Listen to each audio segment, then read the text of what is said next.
쉽고 편리하고 재미있는 정원 친구 2호입니다. 2호가 드디어 긴 여름 휴가를 마치고 일상으로 복귀했습니다. 2호가 계속 영상 안 올리니까 중간에 만나는 정원 친구들이 언제 정원 올릴 거예요? 뭐 이런 얘기를 하셨는데 2호가 쉬면서 정말 잘 쉬고 왔습니다. 이번에는 여행 중에 일본 홋카이도를 갔다 왔습니다. 그 중에 몇 개의 정원이 있는데 오늘은 첫 편으로 우에노팜이라는 정원까지 제가 소개해 보면서 정원의 아이템들을 서로 공유해 보도록 해보겠습니다. 우에노팜이라고 하는 정원부터 오늘부터 시작을 해서 하나하나의 정원을 이제 홋카이도 정원 여행을 한번 시작하도록 해보겠습니다.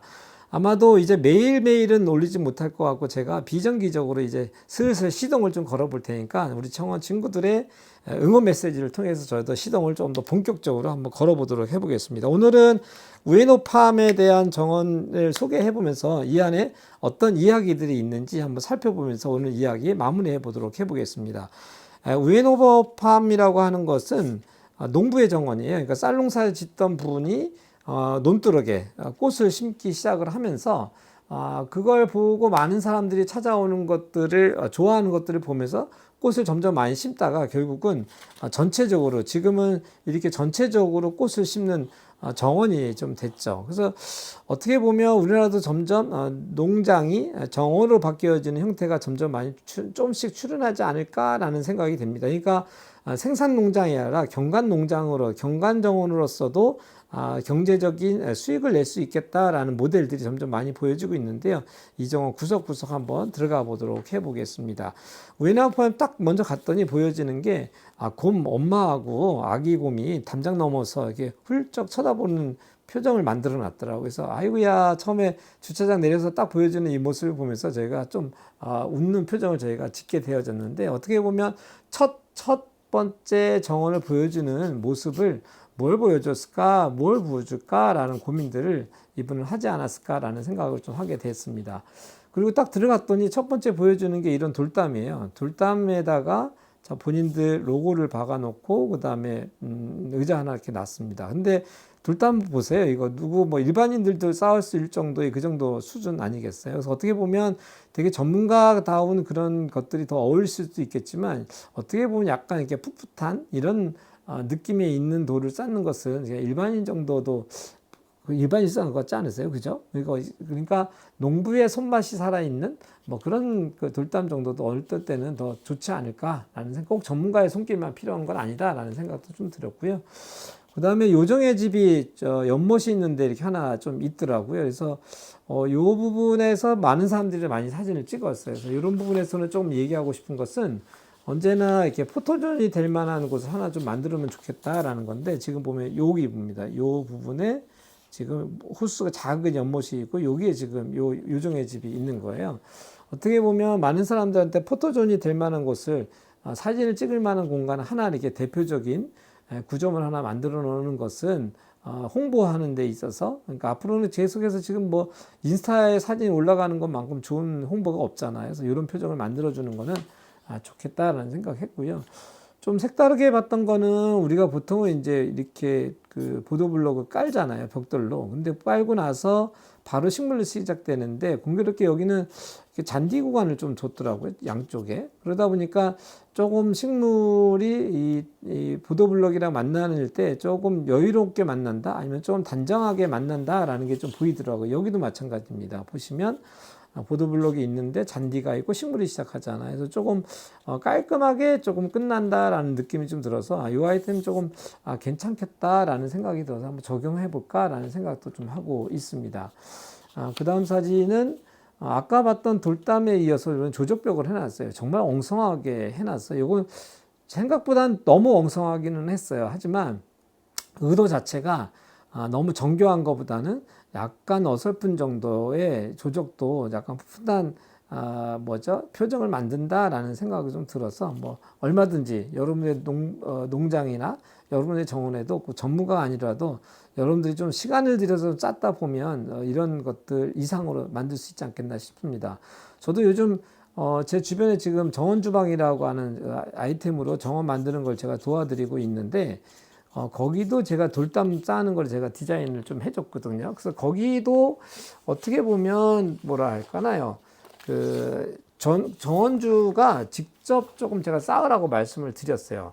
그래서 제가 사진 보여드릴게요. 잠시만요. 여기 사진을 가져올게요. 이 사진이에요. 그러니까 돌담을 쌓고 위에 제가 호피석으로 두 겹을 앉히라고 이렇게 말씀을 드렸는데 그거 하나 하고 또 한 가지는 뭐 목책을 만들어서 장미 올리고 뭐 이런 식물 심으라고 제가 좀 안내를 좀 해드렸어요. 뭐 여기서 보여드리는 것처럼 어떻게 보면 농부의 아니면 집 주인의 그런 풋풋한 멋으로 좀 덜덜한 것들을 쌓아 나가는 것도 재밌지 않을까. 재밌는 것들 넘어서서 풋풋한 표정을 만들 수 있겠다 생각합니다. 그 다음에 계속해서 이제 정원을 만들 때의 비용적인 부분이나 관리적인 부분에 있어서 어떻게 하면 적은 비용으로 또는 관리적으로 좀 쉽게 할 수 있는 그런 재료들은 없을까라는 생각했는데 여기는 약간 우리로 하면 석분보다는 조금 더 굵은 흙 자갈이랄까 뭐 좁쌀 같은 정도의 자갈이었는데요. 약간 검정 계열이었었습니다. 그러니까 약간 좀 차분함을 주는 그런 바닥 패턴의 그 마감재를 가지고 있었고요. 그러다 보니까 비용도 좋았지만 좀 전체적으로 검정 계열을 쭉 내려앉으니까 좀 차분하다는 느낌이 있었고요. 풍지초가 이렇게 조금 멋스럽게 나고 있는 모습도 보이네요. 그다음 곳곳에 의자 같은 거를 많이 놓는다라는 거는 좋기 때문에 여러분들도 정원이나 농장에 곳곳에 사람들이 앉아서 쉬면서 정원을 좀 느낄 수 있도록 배려해 주는 거 좋겠다 싶고요.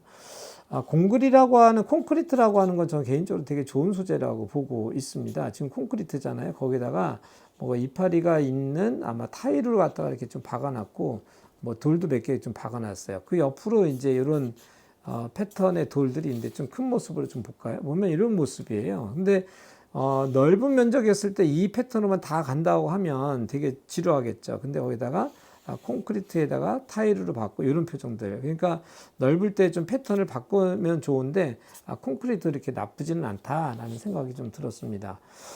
카페에 좀 들어갔는데 카페 들어갔을 때에 이제 위에서 지붕에서 물이 떨어지는데 물이 떨어지는 데다가 자갈로 해놨는데 어떻게 보면 식물로 있는 것도 괜찮았지만 뭐 이렇게 큰 목책을 지나서 들어가는데 우측에 자갈이 있는 거 보면서 좀 여유롭다라는 생각, 그리고 물이 떨어졌을 때 물이 조금 잘 빠질 수 있는 뭐 그런 효율적인 방법도 되겠다라는 생각도 좀 들었습니다.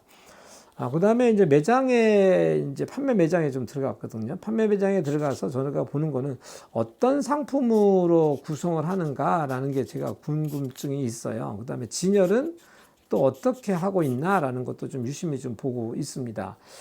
결국은 정원이 이런 농장 같은데, 그러니까 경제적인 정원으로 갔을 때에는 이게 지속 가능해야 되거든요. 그래서 지속 가능하기 위해서 결국은 입장료 말고도 어떻게 보면 이런 그 상품 개발을 많이 해서 이 농장이 지속 가능할 수 있도록 하는 것들도 점점 정원이 이제 대형화되어지면서 찾아야 할 숙제가 아니겠냐라는 생각하고 있고요. 여기도 보면 아주 오래된 창고를 그대로 썼습니다. 그러니까 새 것만 좋은 게 아니라 점점 우리나라도 이제 뭐 농협 창고나 돌미역 창고라든지 이런 것들 그대로 써서 카페라는 경우가 점점 많아지고 있는데 가능하면 옛 기억이라고 하는 것을 기우지 말고 그대로 가지고 가는 것도 점점 좋은 자산이 아니겠냐라는 생각하고요. 여기에서는 이제 외부로 나가면 꽃을 이제 우리가 판매하는데 꽃을 땅에다 놔두지 않았죠. 지금도 보시면 목재가 보이죠. 그러니까 목재 위에다가 올려놓고 목재 바닥에 여기 보면 벽돌을 좀 구해놓은 걸 보여요. 그러니까 상품이라고 하는 것을 땅에 그대로 놔둬서 가치가 떨어지지 않게 하고 뭔가 올려놨던 것들도 좀 좋은 모습이었고요. 여기저기에 본인들의 어떤 로고를 계속 보일 수 있도록 해서 정원을 계속 브랜드화 한다라는 것들이 중요하다. 이제는 뭐 그런 생각도 좀 들게 됩니다. 그리고 포토존 같은 경우도 곳곳에 많이 조금 더 설치를 해서 자기네가 홍보되어지는데 이런 포토존이 되게 좋은 효과를 내겠죠. 오늘 짧게는 이제 우에노팜의 마지막 정원입니다. 뭐 자작나무 숲길을 저희가 지나가게 되어지는데요. 이번에 우에노팜에서 제가 느꼈던 것은 농부가 우연하게 꽃을 심게 되어지면서 이런 정원까지 발전하게 됐고, 이런 발전된 것을 통해서 이분이 만든 정원을 보고 또 다른 정원들이 주변에 이렇게 만들어지게 되어지게 됩니다. 그래서 8개의 정원들이 만들어지게 되어지면서 그 정원들이 점점 네트워크로서 연결을 해요. 그래서 정원 상품을 만들게 됩니다. 정원 상품을. 그래서 이제 어떻게 보면 우리나라도 이제 이런 정원들이 점점 많아지고 있는데, 개인의 정원, 하나의 정원이 아니라 하나의 정원들이 서로 네트워크 연결되어졌을 때, 한 지역에 갔을 때 하나만 정원을 보는 게 아니라 서로의 정원들이 좀 네트워크로 연결되어 있어서 찾아가는 이로 하여금 한 개 정원을 봤지만 그 다음 정원들을 같이 볼 수 있어서 조금 정원의 어떤 상품화, 정원의 관광화, 정원의 여행 프로그램으로서 좀 네트워크가 좀 강해져야 되지 않을까라는 생각까지 하게 되어졌습니다. 어떠세요? 오늘 정원 친구 2호의 그 정원 휴가하고 그 다음에 정원 우에노팜 이야기까지 오늘 마무리하면서 마치되고요. 여러분들 많은 댓글, 가을에 2호에게 어떤 그 영상들을 기대하시는지 한번 댓글 달아주셨고요. 가을 인사 좀 짧게 남겨주시면 여러분과 함께 가을 심차게 한번 시작해 보도록 하겠습니다. 여러분들의 정원 친구 2호였습니다. 안녕.